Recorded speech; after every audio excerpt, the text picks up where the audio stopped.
Don't rush to throw away your used coffee grounds. Many people finish their morning coffee and toss them straight in the trash. They wrap up the filter, dump the grounds, and think it's just a pile of dark waste. But if you grow flowers, vegetables, or even a few succulents, those coffee grounds are too valuable to waste. Before we begin, let's be clear. Coffee grounds are useful, but they're not a miracle cure. Used correctly, they loosen the soil, boost beneficial microbes, and help plants grow stronger. Used the wrong way, they can compact the soil, damage roots, and stunt young seedlings. Many gardening failures happen not because coffee grounds are bad, but because people use too much too soon. After hearing coffee grounds make good fertilizer, they keep adding scoop after scoop until the soil hardens, water won't soak in, leaves turn yellow, succulents rot, and they blame the coffee grounds. Today I'll explain whether coffee grounds make good fertilizer, how to use and compost them, which plants benefit, when to avoid them, and especially how to use them with succulents.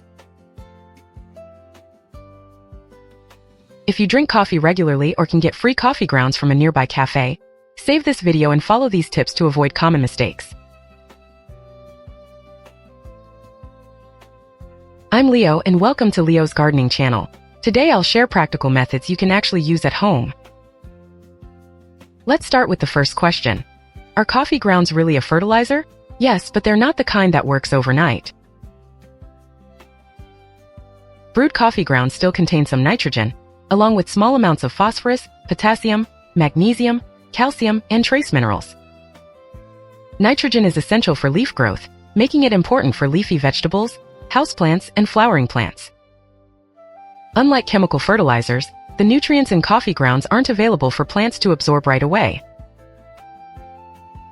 Soil microbes must gradually break them down before the nutrients become available. Simply put, coffee grounds feed the soil, not the plants directly. That's an important distinction. Many people misuse coffee grounds by treating them like quick-release fertilizer, adding them whenever plants yellow, stop growing, or look weak. The result is that the soil develops problems before the plants ever benefit. The real strength of coffee grounds is improving soil by adding organic matter and reducing compaction.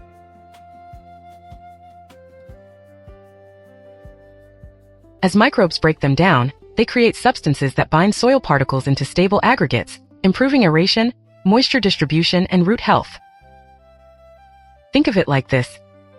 Soil isn't just a pot of dirt. It's a living ecosystem with air, water, microbes, and organic matter. Used properly, coffee grounds feed that ecosystem and help bring the soil to life.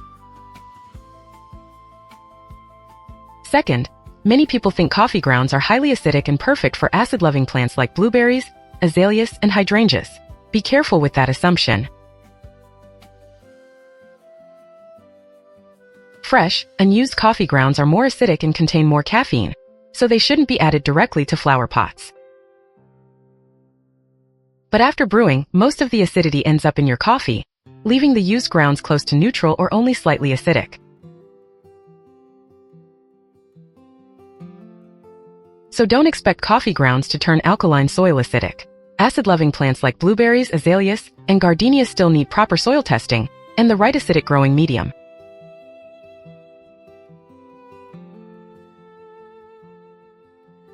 Coffee grounds can be part of your organic mix, but don't treat them as a miracle soil acidifier. Third, the biggest mistake with coffee grounds is using too much. In gardening, problems often come from overfeeding, overwatering, and doing too much, not too little.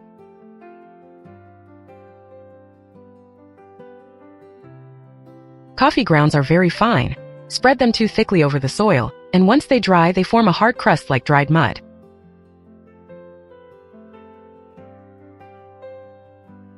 Water either runs off the edges or pools on the surface instead of soaking into the soil where it's needed.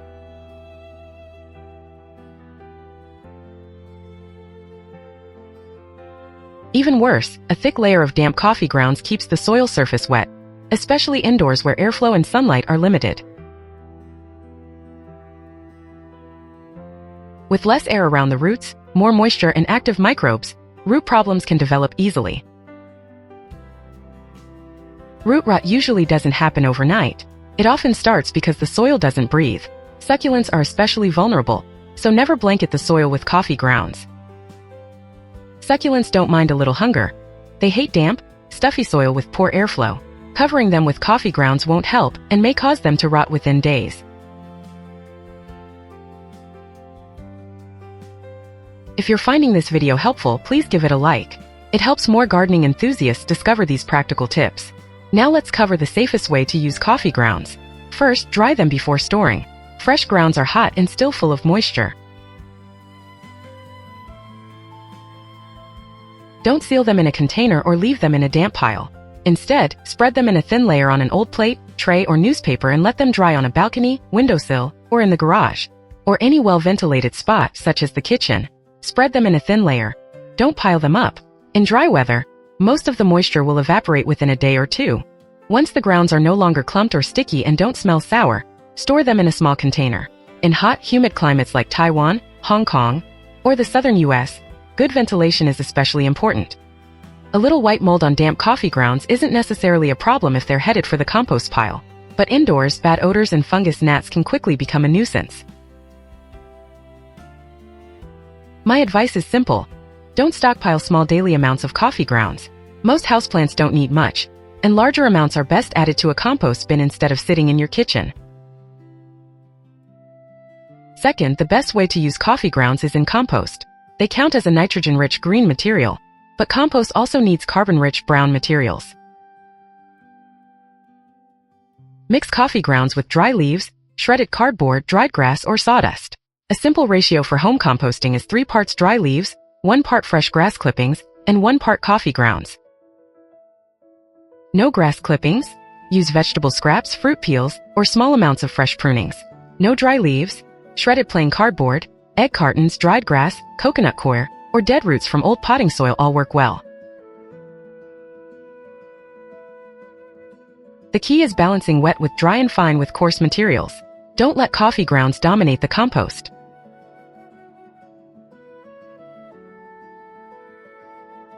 Coffee grounds should make up no more than about 20% of the total compost volume. More than that can make the pile too wet and dense, limiting airflow and affecting plant growth. When you squeeze a handful of compost, it should feel like a wrung-out sponge. Too dry and it breaks down slowly. Too wet and it starts to smell.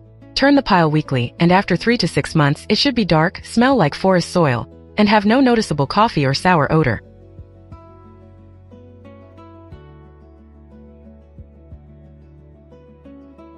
Composted coffee grounds are much safer than using them fresh because fermentation breaks down compounds that can interfere with seed germination and plant growth, turning them into a gentle organic soil amendment.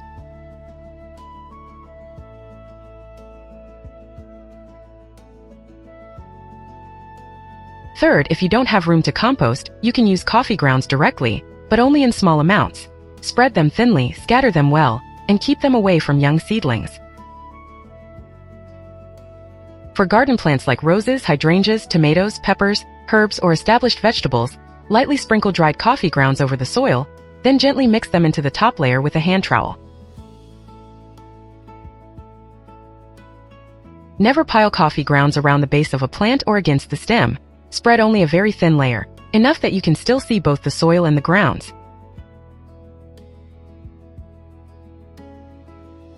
Afterward, cover them with a light layer of leaves, wood chips, finished compost, or bark to keep the grounds from crusting over or blowing away. Use even less for potted plants. For a 6-inch pot, half to 1 teaspoon is enough. Sprinkle it around the edge, lightly mix it into the topsoil with a chopstick or small trowel, then water thoroughly. Wait at least a month before applying more. For tiny pots, succulent pots, or newly purchased mini plants, it's best not to use coffee grounds at all because even small changes in moisture can affect them. Fourth, coffee ground tea can be used, but don't expect miracles. Steep a small handful of dried coffee grounds in a liter of water overnight.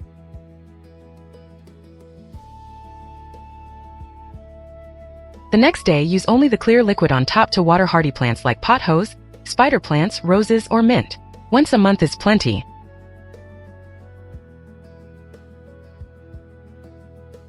Another method is to soak 2 cups of used coffee grounds in about 19 liters, or 5 gallons, of water overnight for garden beds or container plants. That's already a very dilute mixture. For houseplants, stronger isn't better. It only increases the risk of problems.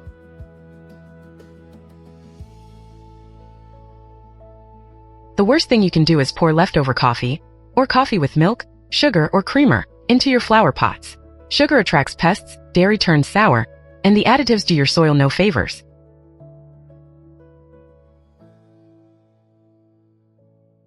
Plants aren't trash cans. Kitchen waste should be properly processed before it's added to the soil.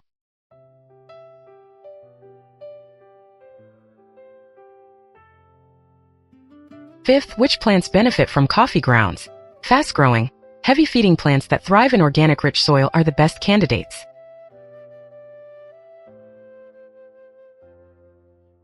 These include roses, hydrangeas, tomatoes, peppers, eggplants, mint, basil, chives, green onions, pothos, spider plants, monsteras, money trees, and other leafy houseplants.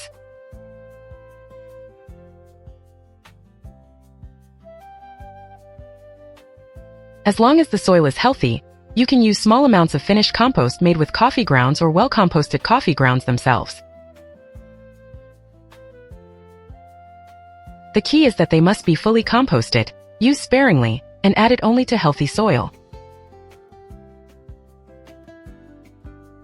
It's like feeding a rich feast to someone with a sick stomach. It only makes things worse. Replace the soil, trim damaged roots, reduce watering, improve airflow, and save the plant before thinking about fertilizer. Sixth, when should you avoid using coffee grounds? Don't use them in freshly seeded pots. They can interfere with germination, especially if they haven't been composted. Seed starting mix should stay clean, airy, and evenly moist. Young seedlings have delicate roots and can't handle unnecessary stress.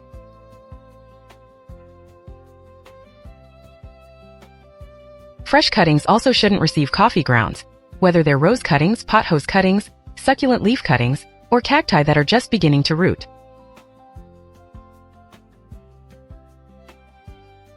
At this stage, they need a clean, well-aerated, slightly moist environment, not fertilizer. Avoid using much coffee grounds indoors if ventilation is poor, whether it's a heated home with closed windows in winter or a humid rainy season where balconies stay damp for days. Excess coffee grounds can encourage mold, fungus gnats, and soggy soil.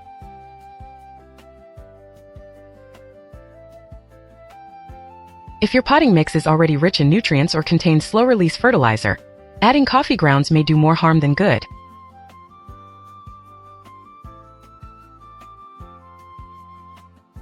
Seventh, let's talk about succulents. Can they use coffee grounds? Yes, but only in very small amounts, and preferably as part of finished compost.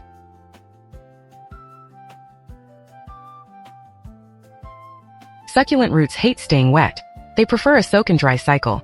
Water thoroughly, then let the soil dry out completely before watering again.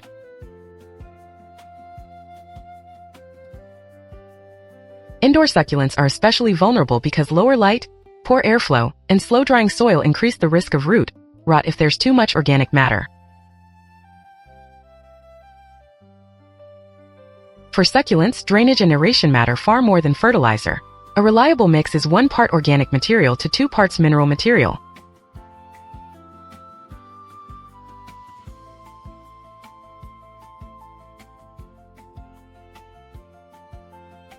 The organic portion can include a little peat moss, coconut coir, or finished compost. The mineral portion can be coarse sand, perlite, pumice, lava rock, akadama, or other gritty materials.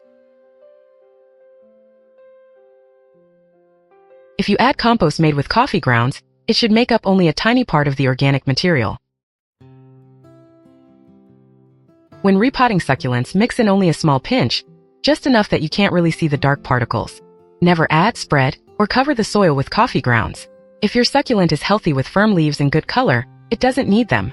Too much nitrogen speeds growth but causes thinner leaves, stretched stems, greener color, and a less attractive shape. If you want to experiment, do it in late spring or early summer when the weather is stable, ventilation is good, and there's plenty of sunlight. Apply only a tiny amount of finished coffee ground compost around the edge of the pot. For a small pot, use only a pinch, as lightly as sprinkling salt. Then avoid frequent watering and observe the plant for 2 to 3 weeks. If there's no mold, bad odor, or unusual leaf damage, you can consider another application later.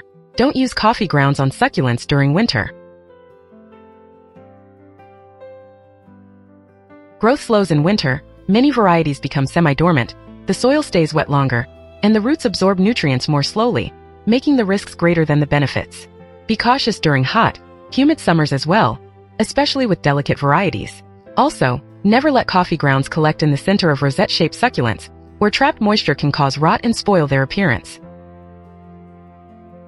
With succulents, keeping them clean and dry is more important than adding fertilizer. 8th, can coffee grounds repel pests? There's a lot of misinformation about this. Some people claim they repel ants, snails, slugs, or even cats, but the reality isn't that simple.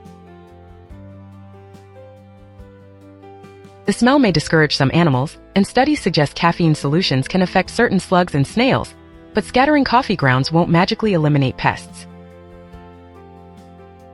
Effectiveness depends on the concentration, the environment, and the plant's tolerance. Strong coffee can even burn leaves, so I don't recommend using coffee grounds as a pesticide at home. Their real purpose is improving soil and making compost, not controlling pests. If you have a pest problem, identify the pest first, then choose the proper treatment. 9th, can coffee filters be composted too? Yes, as long as they're plain paper filters without a plastic coating. Tear them up and add them to the compost. They provide useful carbon to balance the wet coffee grounds. But don't compost filters or packaging contaminated with lots of creamer, syrup, grease, or plastic.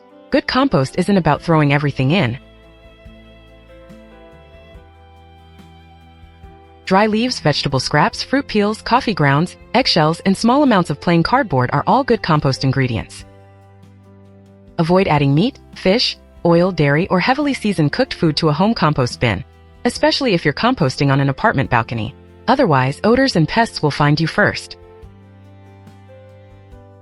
10th, here's the simplest way to use coffee grounds at home. First, spread them out to dry. If you have a compost bin, mix them with dry leaves, shredded cardboard, and vegetable scraps, keeping coffee grounds below 20% of the total volume.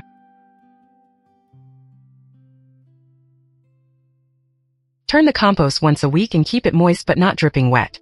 After 3 to 6 months, it should be dark, loose, and smell like fresh soil. When using the finished compost, don't replace all of your potting mix. Use it as an amendment, a light top dressing for garden beds, a small amount mixed into pots, and even less for succulents. After applying it, watch your plants. If the leaves stay healthy, the soil smells fresh, and water drains well, you're on the right track. If you see mold, fungus, gnats, poor drainage, or yellowing leaves, stop using it, improve airflow, and repot if necessary. The biggest gardening mistake isn't using the wrong fertilizer. It's failing to observe your plants. Healthy leaves, strong stems, and vigorous new growth mean the environment is right. Wilted leaves, black roots, and sour-smelling soil are signs something is wrong. Coffee grounds are just a tool. Good gardeners pay attention to how their plants respond, not just what other people recommend. So, are coffee grounds worth saving? Absolutely, but think of them as a slow, long-term soil amendment, not a miracle cure, an instant fertilizer, or a secret shortcut to explosive growth.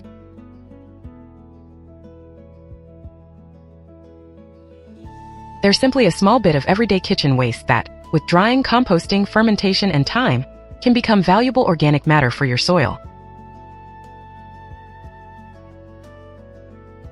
Thrown in the trash, coffee grounds are just waste. Used properly and given time, they become food for your soil. Gardening is the same, you can't rush it or overdo it.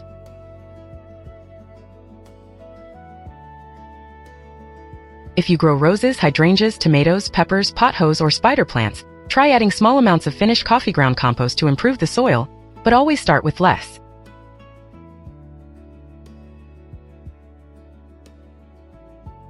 If you grow succulents, cacti, aloe, or snake plants, remember one rule: less is more. They need sunlight, airflow, good drainage, and wet-dry cycles. Coffee grounds are only a bonus, not a necessity.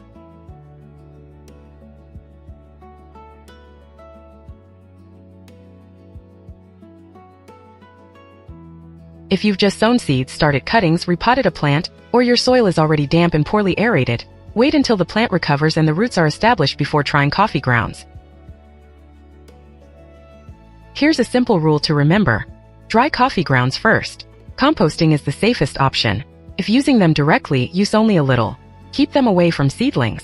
For succulents, use only finished compost. Good soil aeration matters most, and thick layers are the biggest mistake. Great compost takes time, Many good things become problems when they're misused, and many things we throw away become valuable when used correctly. So don't rush to toss your coffee grounds after your next cup. Spread them out to dry, save them, and let them become a gentle organic soil amendment before giving them back to your flowers, vegetables, and succulents. You'll find that successful gardening isn't about spending more money. It's about observing, making good use of what you have, and letting nature work at its own pace.